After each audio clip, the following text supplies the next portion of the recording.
Welcome to the $100 MBA Show, and today is a Q&A weekend episode. If you have a question you want to ask, guys, send it over at contact@100mba.net, or you can check out our show page and record your question. We'll play it on the air. Check that out at 100mba.net/show. As always, I'm your host, I'm your coach, I'm your teacher, Omar Zenhom. I'm also the co-founder of the $100 MBA, a complete business training and community online. Today's question comes from Brian Pasco, at Pasco Brian is his Twitter handle. He sent it over via Twitter. If you want to send a question via Twitter, just send it at BizRepublic. That's my handle. And Brian asks, working on an informational product, where does education fall short? Wow, this is an interesting question because I have been in education all my adult life. This is what I do. And I'll tell you exactly where are some areas you really need to make sure that you don't fall short in when creating an informational product. Let me get into it, so let's get down to business.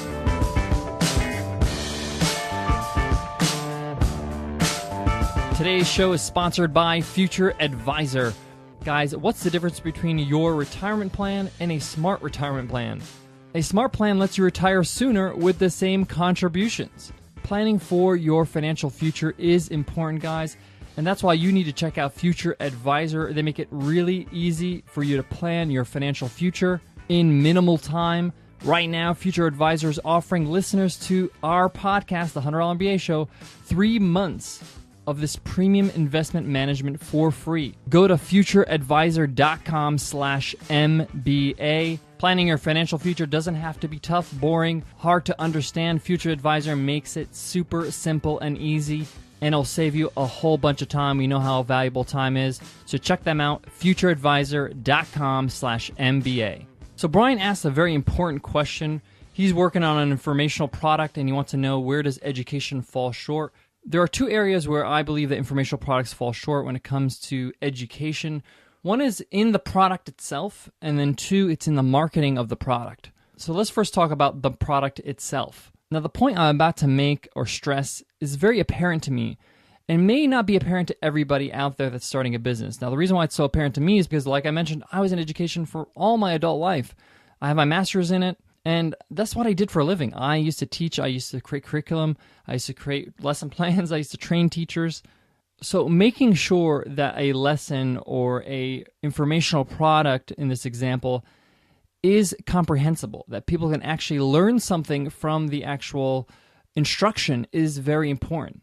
Now, one of the things that people do, or where it falls short, is they overwhelm the actual learner. You need to break down concepts in digestible chunks. This is the reason why we decided to do a 10-minute show here on the $100 MBA Show. It's very hard for you to digest a lot of information at once. When you actually learn something, there are 2 things that goes on. 1, you comprehend something, you understand it. But 2, you have to retain it. And if it's too long of a lesson, if it's too long or there's too many things being discussed at the same time, it's hard for you to retain or remember the first thing when you're moving on to the 5th or 6th thing. So when you're creating your informational product, make sure you break things up in digestible chunks. Make sure that you go over a concept thoroughly, one simple concept, and make sure they have a chance to implement it. Give them an exercise. Give them a few examples. In the $100 MBA, all our video lessons are about 4 or 5 minutes long because we go through a concept. We tell you to do something. There's an exercise in the workbook that follows up with that concept. I need to make sure that you're mastering that concept before we move on, because these concepts should be building upon each other. So see your curriculum or actual course as a ladder. So it's like a ladder. You have to have the first rung of the ladder completely solid. Then you move on to the next rung of the ladder, make that solid, step on that one. So you're like building the ladder as you're going up at the ladder. So this is really where education falls short in a lot of programs I've seen online. And I've taken a lot. I spent a lot of money when I first got started trying to just figure out how these things are put together. And I realized what I learned in education as a teacher, as a trainer, as an administrator, just how much I can contribute to this world of online education because of my background. So this is something that you really should take to heart. Try to think about how you can break down concepts so they build upon each other. Secondly, you should always have real-world examples, relatable examples, examples that people can actually understand and put themselves in those examples so they can completely understand what you're talking about. This really helps the learner. Thirdly, it's okay to have fun with it. Put your personality into the lesson, have fun. It's okay to have some humor, some inside jokes. If you remember when you were a kid, your favorite teachers were the ones that had fun with it, and they smiled, and they were nice, and they were funny. So you could do that too. Be yourself and have fun with the lesson you're giving. Now, obviously, all this is applicable if it's in written format, audio format, video format. You can do all of these things regardless of the format. Now, I also mentioned that things fall short in an informational product when it comes to marketing.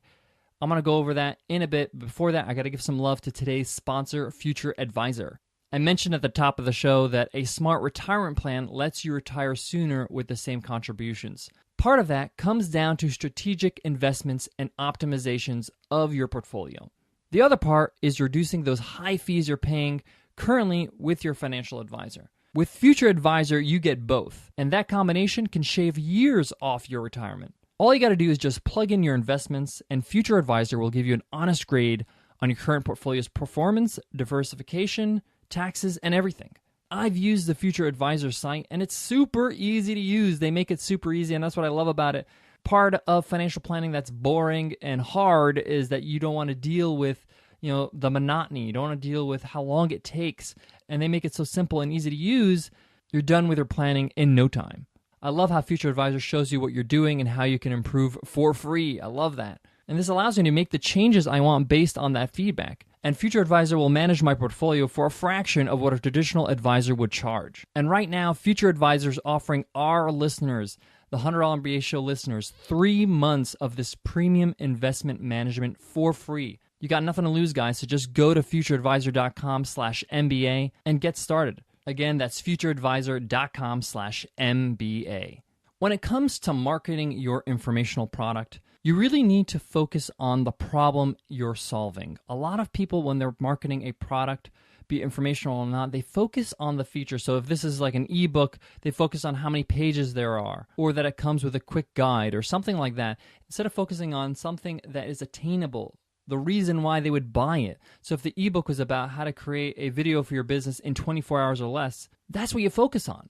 You want to focus on, the pain. Stop procrastinating, and you can get a video done within 24 hours, and you can have it up on your website, guaranteed. I'm going to show exactly how to do it and give you all the tools you need. So that really helps the listener or the reader of that headline understand what you're delivering. What's the end game? If you focus on that, that's really why people learn things. Why did you go get a college degree? Because you really believe that with that degree, you're going to get a good job, or it's going to benefit your career in somehow. That's the end game. You didn't take it because in the curriculum there was an intro to psych class, or they had state-of-the-art facilities over there at the university. Those are great benefits. They're pluses, but it's not the main reason why you went and got the degree. So when you're marketing, make sure you focus on the promise. What are you promising your audience with this informational product? All right, Brian, I hope that answers your question. Guys, again, if you have any questions you want to ask, we can answer them right here on the show on Q&A Weekends. Just email us at contact@100mba.net, or you can record your question using your voice, and we'll play it right here on the air. Check out our Speak It option on the show page at 100mba.net/show. And if you have 2 minutes to spare, guys, we would really appreciate if you drop us an iTunes rating and review. By giving us an iTunes rating and review, you help us rank better on iTunes, get more exposure, help other business builders just like you, and we also get to hear from you and know how we are doing. So thank you in advance for that. Guys, we're really pumped. In a little over a week, we're going to be launching our second podcast, Webinar Ninja. This is a podcast all about communication, speaking, webinars, obviously, presenting, teaching, a lot about what I was talking about today. And we're really pumped for it. We're going to be announcing its launch on the show, so please make sure you check it out. It's going to be pretty cool. I'm really psyched for it. It's a new format, and I had a lot of fun creating it, and I can't wait to share it with you. Guys, I want to leave you with this. One of the lessons that I really learned early on as an educator is you really need to show that you have your students, the people that you're teaching, your audience, you have their best interest in mind. You care about them. I know that sounds very woo-woo, but it's true. We really resonate with people that have a vested interest in us, that really care about us. I used to always say that students don't care about how much you know until you show them how much you care. And that's absolutely true. I try to do that, and I try to encourage you to do that as well, because we connect with people that we like, and we like people that care about us. Obviously, it's just natural. So keep that in mind when you're creating your informational products, when you're trying to write your blog posts, when you're doing whatever you're doing for content marketing. This is essential, and it's really saved my life and my career in education because it was kind of like the penny dropped and I completely got it. So I hope that helps, guys. I'll check you in tomorrow's episode. Take care.